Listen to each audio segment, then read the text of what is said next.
వాస్తవాలు లైవ్ టీవీకి స్వాగతం. పండుగ సాయన్న జయంతి ఉత్సవాలలో మక్తల్ ఎమ్మెల్యే వాకిటి శ్రీహరి. మహబూబ్ నగర్ నేడు పాలమూరు ముద్దుబిడ్డ పండుగ సాయన్న జయంతి సందర్భంగా పద్మావతి కాలనీలో పండుగ సాయన్న విగ్రహానికి తెలంగాణ చౌరస్తాలో వారి చిత్రపటానికి పూలమాలతో ఘనంగా నివాళులర్పించిన మక్తల్ నియోజకవర్గ శాసనసభ్యులు వాకిటి శ్రీహరి, మహబూబ్ నగర్ శాసనసభ్యులు ఎన్ఎం శ్రీనివాసరెడ్డి ముఖ్య నాయకులు. ఈ కార్యక్రమంలో ముఖ్య నాయకులు మాట్లాడుతూ పండుగ సాయన్న బీద బడుగు బలహీన వర్గాలకు చేసిన కృషిని గుర్తు చేసుకున్నారు. ఉన్నవారితో తీసుకొని లేని వారికి పెట్టిన మహనీయుడు పండుగ సాయన్న అని కొనియాడారు. పండుగ సాయన్న ఎంతో మంది ఎన్నో విధాలుగా ఇబ్బందులు పెట్టినా తట్టుకొని పేదల కోసం కృషి చేశారన్నారు. ఈ రోజు కూడా పండుగల సాయన్న అనే పేరు నోటి ద్వారా వస్తూ ఉంటే ఎంపికలు లేచి నిలబడేటువంటి విధంగా ఒక అనుభూతి పొందేటువంటి పరిస్థితులు. అనాగరిక ప్రపంచంలో నాగరికతను నేర్పించి బీద బడుగు బలహీన వర్గాలకు నోటికాడి ముద్దై వాళ్ళ జీవితంలో తను ఆకలి తీర్చే వ్యక్తిగా మారి పెద్ద వాళ్ళు భూస్వామ్య వ్యవస్థను కొట్టి పేదలకు పంచి ఈరోజు పండుగ సాయన్న రాష్ట్రమంతా కూడా ఒక రోల్ మోడల్గా ఉండి కలియుగ రాబిన్ హుడ్ అనేటువంటి పేరు ప్రఖ్యాతులు కలిసినటువంటి సందర్భం. ఒక్కసారి ఆలోచన చేయాలి. ఈ రోజుల్లోనే అన్యాయాన్ని ఎదిరించడానికి ఇంత ఇన్ఫర్మేషన్ టెక్నాలజీ మన చేతిలో ఉంటే కూడా ఎదిరించడానికి సంశయం పడేటువంటి ఈ రోజుల్లో ఆ రోజు నిలబడి మాట్లాడే శక్తి లేదు.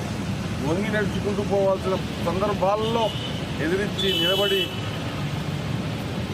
ముందుకు చాచి తన చావును కూడా పేదలు బీదలు బడుగులు బలహీన వర్గాలు కడుపాగలు ఉన్న వ్యక్తుల కోసం తన పోరాటం చేసి మాయలు మత్స్యంద్రాల మధ్యలో తనువు చాలించి మొండెమొక చోట తలొక చోట శరీరం ఒక చోట ఏర్పడే స్థాయికి ఎదిగిన వ్యక్తి అంత స్థాయిలో చంపాలని చూసినటువంటి సందర్భాన్ని ఆయన తన జీవితంలో, అది కూడా మా పాలమూరు ముద్దుబిడ్డ పండుగ సాయన్న మనమందరం కూడా గర్వంగా చెప్పుకోవాల్సిన అవసరం ఉంది.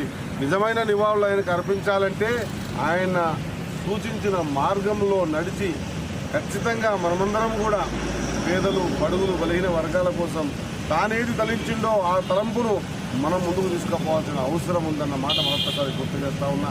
ఖచ్చితంగా పండుగ సాయనకు సంబంధించి గతంలో చాలా విషయాలు అనుకున్నాం. ఈరోజు భగవంతుని దయ వల్ల ఈరోజు పేదలు బీదలు బడుగు బలహీన వర్గాల కోసం కాంగ్రెస్ పార్టీ మరొకసారి అధికారంలోకి వచ్చింది. మేమందరం ఉన్నాం కాబట్టి ఈసారి ఆయన జీవిత చరిత్రను కానివ్వండి, ఆయన పుట్టి పెరిగిన స్థలాన్ని కానివ్వండి, లేదా ఆయన చరిత్ర మిగిలే విధంగా ఖచ్చితంగా అందరం కలిసి కూర్చొని పెద్దలందరం కలిసి కూర్చొని పాలమూరులో పెద్దలందరం కూర్చొని ఖచ్చితంగా మంచి రూపురేఖలు ఈ విధంగా ఉండాలా, ధైర్యం చేస్తే ఈ విధంగా పేదోళ్ళకి పనిచేయగలుగుతాం అనేటువంటి ఆయన స్ఫూర్తిని 10 మందికి పంచే విధంగా ఖచ్చితంగా అందరం కూడా ముందుకు నడిపిస్తాం. ఆయనకు నిజమైన నివాళులు అర్పించడం అంటే ఆయన సూచించిన మార్గంలో నడవడం అనేటువంటి మాట గుర్తు చేసుకుంటూ మరొకసారి గర్వంగా పండుగ సాయన్న జన్మించిన స్థలంలో మేము జన్మించడం అనేది మా అందరి అదృష్టంగా భావిస్తూ ఉన్న పండుగ సాయన్న ఒక కులానికో ఒక మతానికో చెందిన వ్యక్తి కాదు. పేదోళ్ళ కడుపు నింపడానికి, పేదోళ్ళ కడుపు నింపి తన జీవితాన్ని ధారపోసిన ఆలోచన విధానం ఉన్న వ్యక్తి, అందరి వ్యక్తి.